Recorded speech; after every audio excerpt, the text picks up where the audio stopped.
However, until recently, it was thought that the laws would necessarily break down at the beginning of the universe. That would have meant that God would have had complete freedom to choose how the universe began. In the last few years, however, we have realized that the laws of science may hold even at the beginning of time. In that case, God would have had no freedom. The way the universe began would be determined by the laws of science.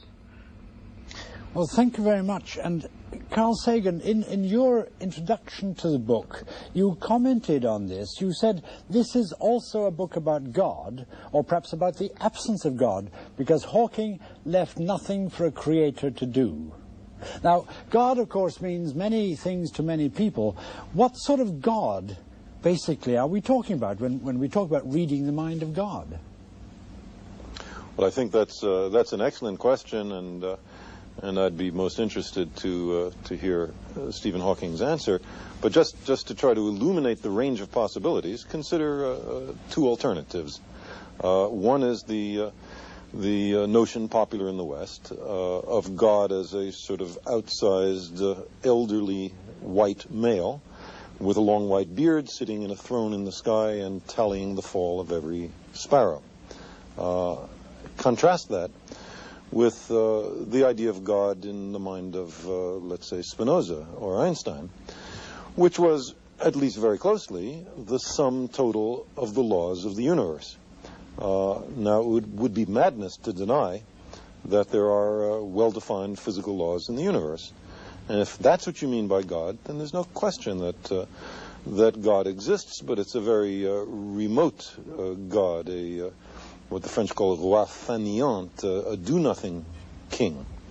On the other hand, the former model, the one who intervenes daily, for that there seems to be, as Dr. Hawking said, no evidence. I think it is wise, my own personal feeling, to be a little humble on such matters. We must recognize that we are dealing with, by definition, the most difficult things to know, the furthest from human experience, and perhaps we will be able to penetrate a little way into these mysteries. I think, Professor Hawking, you'd like to come in here.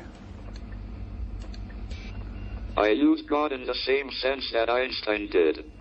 It is really the reason why the universe is as it is, and why the universe exists at all. Can I ask Arthur Clarke what he meant when you're alleged to have said to the papal nuncio, "I don't believe in God, but I'm extremely interested in him"?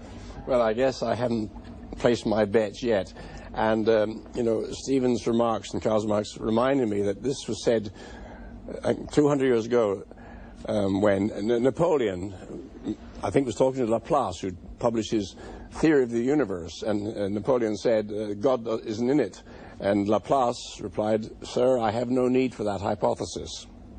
Do you think that the Church is, in fact, beginning to recognize that it may have to lose its priority, its eminence as the sole arbiter of these matters, and that science will be allowed to come in as an equal partner? Well, the Church is certainly, when I say the Church, the Roman Catholic Church has become very much more liberal. I had the pleasure of giving a talk in the Vatican myself in the Pontifical Academy of Science quite recently and met the Pope. And, of course, they're reinstating Galileo, and so things are moving.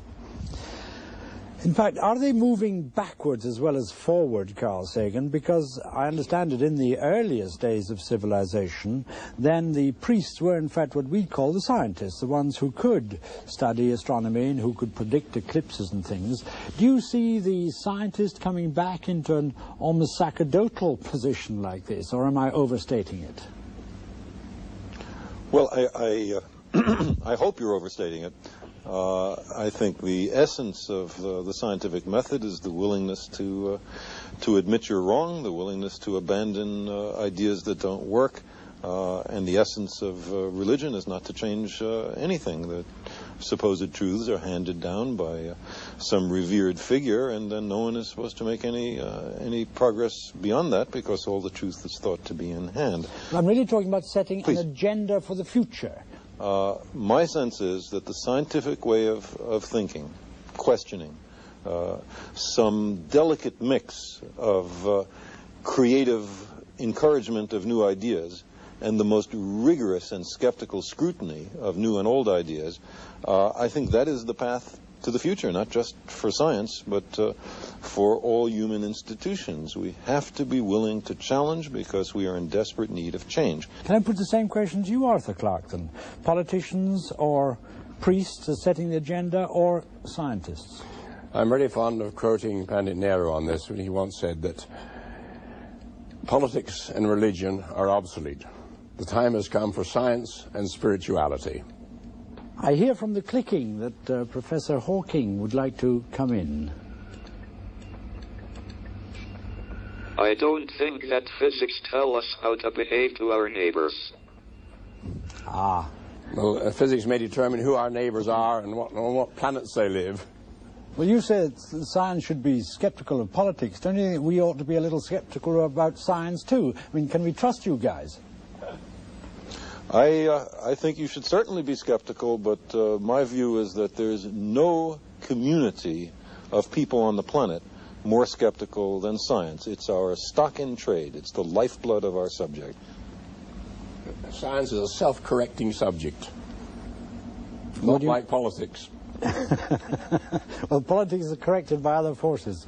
Can I ask one question of you all, and that is the question of creativity, which fascinates me. Here we have three enormously creative people with enormously creative intellects. How, in fact, does it operate? Do you, Arthur Clarke, do you sort of find a problem that you'd like to work on, and then look for a solution to it? I'm not sure what my mechanism of creation is, and I don't think I really want to know, because I'm afraid that if I discovered it, I would be like the centipede when it was asked how it walked, just fell distracted in a ditch. Or a golfer when he's asked about his swing, yes. So you don't think about that. Carl Sagan, there is a serious side to this. Well, this issue of where creativity comes from is, I share your fascination with it. I don't think we understand very much about it. My practice is merely to respect my unconscious mind, who often is much wiser than the conscious part of me, and pay attention to what it says. In fact, I think this is connected with that delicate tension at the heart of the scientific method I talked about before. The unconscious mind proposes a range of possibilities, and the conscious mind disposes, that is, compares those ideas with the real world, checks for internal inconsistencies, and so on. I think the creative process is a partnership between a conscious and an unconscious part of our minds. At least that's how it seems to me. I'd like to leave the last word on creativity, in fact, with Professor Stephen Hawking.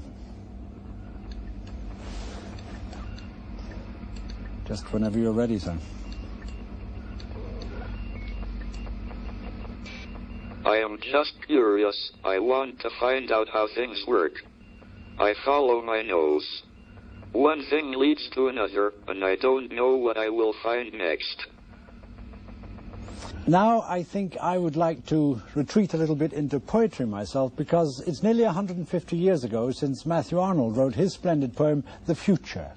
But what was before us we know not, and we know not what will succeed. Well, perhaps if Professor Hawking's magnificent vision and curiosity is realized, we'll have proved Matthew Arnold wrong before the 150 years are up. Gentlemen, to all of you, to Professor Stephen Hawking, to Dr. Arthur C. Clarke, to you, Carl Sagan in America, our warmest thanks to all three of you.